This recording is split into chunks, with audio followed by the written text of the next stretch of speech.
Thank you for saying that. And I am blessed to have an incredible staff. Peyton Holiday is who you deal with on a regular basis, you and Ted. But let me tell you, let me brag on one of my staff members real quick. And so my deputy chief of staff is a lady from Louisville, Mississippi. Her name is Sharon Johnson. And Sharon has just helped me tremendously. But Sharon's been with me now, Michael, since I was sworn in, so 7 years ago. Before that, she was with my predecessor, Greg Harper, for 10 years, was with his predecessor, Chip Pickering, for 12, and she was actually hired and came to Congress working for the legendary G.V. Sonny Montgomery. And so she has almost 35 years of Hill experience. She's an incredible lady. She's the heart and soul of this office. And so to have somebody with her institutional knowledge has just been amazing. And so I am blessed to have a great staff. Thank you for telling us that. You see, Ted, I always tell you that. We are blessed to have you with your institutional knowledge. Ted Tibbett has been in radio longer than you and I have been alive. Wow. I tell you what, you've got a true partner there if you've got somebody not only with Ted's knowledge and personality, but also his experience. Yeah, I'm telling you, I depend on him all the time. He really has good instincts when it comes to radio. He knows it frontwards and backwards, and he grew up in the radio business. His dad was in the radio business. Oh, great. Well, Ted told me just a minute ago that you're coming to D.C. next week. I am. Michael, is that correct? You know what? I've got reservations Saturday night at the Capitol Grill. Why don't you bring your wife and come meet me and my wife? Well, look, my family's coming up, so my wife's coming up. Both my boys are going to be up. My future daughter-in-law, my eldest son, got engaged over Christmas, so my future daughter-in-law is going to be up with us. And so we're excited. Have you checked the weather forecast? Yeah, I saw it yesterday. It's going to be like 23 degrees the day of the inauguration. Yeah, so the highs are going to be in the low to mid-20s, and the lows are going to be at single digits. And so Monday and Tuesday is going to be brutally cold. So wear everything that you own. So that's going to be the only way we're going to be able to stay warm. That's exactly right. Well, hey, thanks for joining us, Congressman. We always love having you. There's a lot going on, and a couple of the things that I would like to talk about this morning is, first off, I'd like for you to explain to us the Laken Riley Act. And also, I think, is it related, or I see something in the news this morning that the House passed a bill banning transgender girls and women from competing in school sports. So tell us a little bit about that, and are those related, or is that the same bill? No, those are separate pieces of legislation. Both were pieces of legislation that we passed in the House last Congress, but Chuck Schumer allowed to die in the Senate. And so the first, the Laken Riley Act, was named after a nursing student in Georgia who was killed by an illegal alien. The attacker in that case had not only entered the country illegally, but he had been arrested on theft charges. He was allowed to make bond. And then while on bond, he had that brutal attack in which he sexually assaulted and killed Laken Riley. And so this, again, is Republicans beginning to push back on the Democrat narrative, working to not only begin to secure our border, which we will see Trump issuing executive orders on Monday when he's sworn in that will have an immediate dramatic impact on border crossings. But this is also Republicans making sure that those people who the Biden administration has let in the country, that we're making sure that those people are being removed from the country, particularly those people who commit crimes and represent a danger to our citizens. And so this bill, again, passed last Congress out of the House, overwhelming support, never saw the light of day in the Senate. We were able to pass it again in the House last week. This time we did have Democrat support.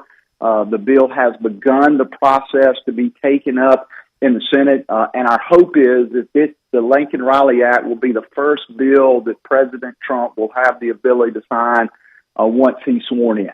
And so big win for really all of America based on the fact that this bill will make Americans safer. And then the bill that we took up this week, also legislation that Republicans were able to pass last year, which is protecting women and girls in the Sports Act. And it's very simple. It's a bill that the large majority of America, I would say close to probably 90%. I would say in Mississippi, it would be near 100% are supportive of, which basically defines who can play in women's athletics based on genetics and biology. And what we've seen happening across the country is we see biological males who begin this transitioning process and decide that they want to play in women's sports. And it's just not fair. If you're a biological male, you need to play in men's sports. We need to make sure that women's sports are protected for female athletes. And so we were able to pass this bill. I will tell you that there were only 2 Democrats that voted for this, Michael. So if you look at it and you think about it, you would think that we would have been able to receive at least half of the Democrat support out there, that half the Democrats would have been reasonable and rational and said, yeah, it makes sense for men to play in men's sports and women to play in women's. But there were only 2 Democrats who were brave enough to cross the aisle and vote with Republicans. But again, it just shows that we are honoring the promises that we made to the American public when they elected us in November. And this is just the start, and we've got great things ahead. What is wrong with Democrats? I mean, it almost seems like, I mean, I hate to say this, but it almost seems like they have an incapacitation when it comes to common sense. Well, you know, they are, I think, easily led. You know, Republicans, I think we talked about this maybe last time I was on, that we're fiercely independent. You know, I compared Democrats to sheep. They like to be led, and so if their leadership tells them, you're not going to support this, no matter how good it is for your district and no matter how much common sense it makes, they generally fall in line with that. But I'll tell you, you know, a lot of the positions that Democrats have taken on social issues, again, men playing in women's sports, the American people are fed up with it. The American people don't like it. They don't want it. And that's one of the reasons I think that Republicans were able to keep the House, win the Senate, and that Donald Trump was able to be reelected as president, is they want common sense back in D.C. And that's what Republicans are going to provide. We would love for Democrats to get on board. We would love for them to say, hey, these ideas are great ideas that are going to help save the country. But if Democrats aren't, we're going to continue to push through the legislation because we're going to honor the promises that we made, and we're going to govern in a conservative fashion under President Trump. I think we're going to get some great things done over these next first 2 years, and then when we are reelected again 2 years from now for the entire 4 years of Donald Trump's term.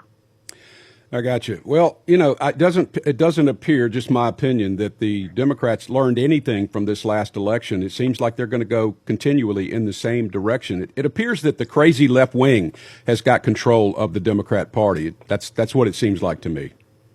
Yeah, and look, you know, I would probably bet everything that I have that you've not had any callers call into your show and say that they support men playing in women's sports. Or people would call into your show and say, we support illegal aliens who have been arrested of crimes being released on bond so that they can go out and commit other crimes. Again, these are just common sense. These aren't radical proposals by the Republican Party. These are common sense solutions to problems, but many of the problems created by the Democrat Party. And that's what people expect us to do. And that's how we intend to govern over the next 4 years. You know, a little birdie told me that you had a visit with President Trump. I did. I was honored to be invited down to Mar-a-Lago down in West Palm Beach this weekend. President Trump had 3 different groups come down throughout the weekend. I was down Saturday night with some of the elected leadership of the Republican conference.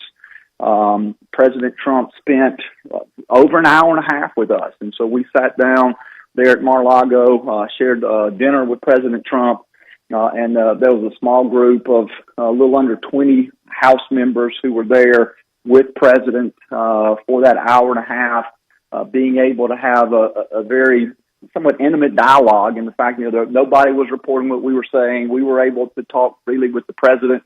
And we really talked about, you know, President Trump's vision as to what he hopes to accomplish. We spent a great deal of time on the budget reconciliation, and whether one plan or two plans, which was more feasible, which did we, the president asked each of us, whether we supported a one or two plan. Again, most people just agreed that we just want to get it done.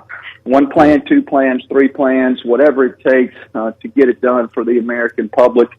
Also brought up the fact of the California wildfires and the disaster relief that may be coming, and we urged the president to make sure that if we were going to take that legislation up, that we pass some conservative wins in that legislation. I think we're all tired of California thumbing their nose at the federal government, telling us they're not going to cooperate with immigration and ICE and our law enforcement services, that they're claiming to be sanctuary cities and sanctuary states. We saw that Gavin Newsom and the state House there have set aside $50 million to fight the Trump policies. And so while on one hand, they're telling the federal government to go pound sand, we're not going to cooperate with the incoming president, here they are also saying, hey, we want financial aid. And so I have suggested both to the president and to Speaker Johnson that, any disaster aid to California be tied with some sort of policy changes that change how California cooperates with Donald Trump. Because if we're going to bail them out to the tune of tens, possibly maybe $100 billion, depending on what those final figures are, we shouldn't be giving them that money without them changing the behavior of their elected representatives. And so those were some of the things that we talked about. Again, it was an honor to be down there to spend time at Mar-a-Lago with the president. That was my first time there. It's a beautiful venue. The president has a great Southern White House, if you will. We know that the president is in the entertainment business. He likes to entertain. He likes to have people in. He likes to seek out other people's opinion.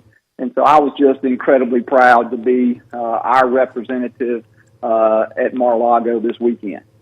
I wondered, I've never been to Mar-a-Lago. We got less than a minute left. Just give us an overview of that place as you walked in. What did you see? Well, of course, heightened security, so you had a lot of local law enforcement there, Secret Service were there, but then once you actually entered the facility, you can envision a lot of these very nice beach resorts, and so there was a large area there where people were dining. There was a band outside. There were pools. There were several different individual dining areas. We were actually just kind of off the main area in kind of a more secluded area with the president. And, of course, it was nice being, going from a cold January in Mississippi, landing down there at West Palm and feeling that nice, warm southerly breeze. So the total environment was pretty amazing, and again, just glad that I had the opportunity to be part of last weekend. Hey, thank you so much, Congressman Guest, and thank you, Peyton Holliday, for making all this happen for us. We'll see you again soon, and I'll be there this weekend. I'm going to look you up. Good. Yeah, love to talk to you. Thank you again. Thank you, gentlemen. Wow, what a great guy. 7:30.